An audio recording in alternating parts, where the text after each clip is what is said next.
Here's the thing, though. My priorities are super straight. Here they are. Myself, my personal growth, and my faith. My husband and our commitment to an exceptional marriage. My children and my commitment to be an exceptional mother. My work and larger mission to give women the tools to change their lives. I'm sure there's some confusion here, because I've listed out being an exceptional mother, and yet I'm admitting that I won't volunteer at my kids' school. Well, here is the power of being extremely clear on your priorities and how they manifest according to you. I personally don't believe that I need to volunteer at their school to be a good mom. You may absolutely believe you do in your own life, and that's awesome because it'll give you some guidance on how to lay out your own wills and won'ts. But for me, volunteering doesn't equal parental success. Cheering at sporting events, sitting for hours during the school musical, regularly having family dinners and family vacations, taking the kids on business trips so they get alone time with me, reading bedtime stories, tucking them in at night, these are just a handful of things that are sacrosanct to me as a mom. These are just a few of my hell yes moments when it comes to parenting. These are what I'm committed to do no matter what. But to make sure I have time to get to all the things on my priorities list, not just my children, I've got to be crystal clear about what matters to me and to them. Notice that nowhere on the list did I write out, make sure the other moms at school approve of me, or live life to meet other people's expectations and priorities. I don't have the time or the energy for that. I've decided on 4 areas of focus for my life, and if the activity I've been invited to take part in doesn't serve one of those 4 things, then I can't do it. Remember, if everything is important, then nothing is. If everything demands your attention, you'll never have focus. If you allow other people to dictate your schedule to you, they absolutely will. I've learned to say no.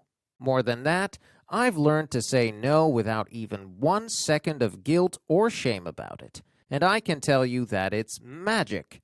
I get to live life in a way that makes sense for my family, and I promise you we are all better off for it. My kids get more dedicated time in the areas that matter to us, and I'm not running through life exhausted and overextended. Have you learned to say no yet? Do you need to? Here is my best advice for how to teach yourself this practice. Respond ASAP. To stay organized in business, you're told to only touch something once, meaning if you open an email, you respond to it then. If you take a meeting, you come up with a plan of action while you're in the room. Only touch it once. Well, this needs to apply to requests for your time as well. Only touch it once in that as soon as you get the request, you respond as soon as possible in the affirmative or the negative. No maybes or probablys. Maybe and probably is code for, I really don't want to do this, but I don't want to tell you that. You likely won't suddenly develop the courage later to tell whoever's asking that you're not interested. Instead, you'll sit on it until it's too late to cancel and end up doing this thing you didn't actually want to do. That's how you become bitter Barbie. When someone asks you for something, go with your gut and respond as soon as possible. Be polite but honest.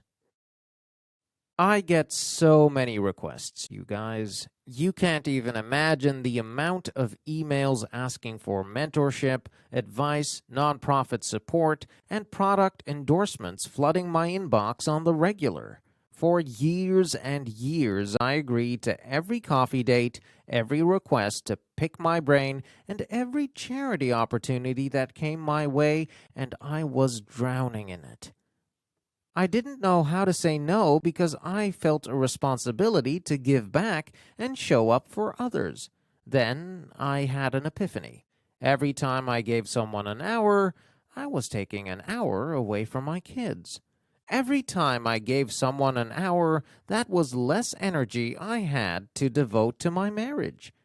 Every yes to someone else was a no to me and my list of priorities. So I started being totally honest, and I did it in the most polite way possible. I told everyone who requested time that I couldn't commit to anything additionally this season because it would take time away from my family. Seriously, who is going to argue with you or be mad at you for that? Nobody. I've never once had someone push back on this, but I have had many women write back and tell me they'd never considered that perspective.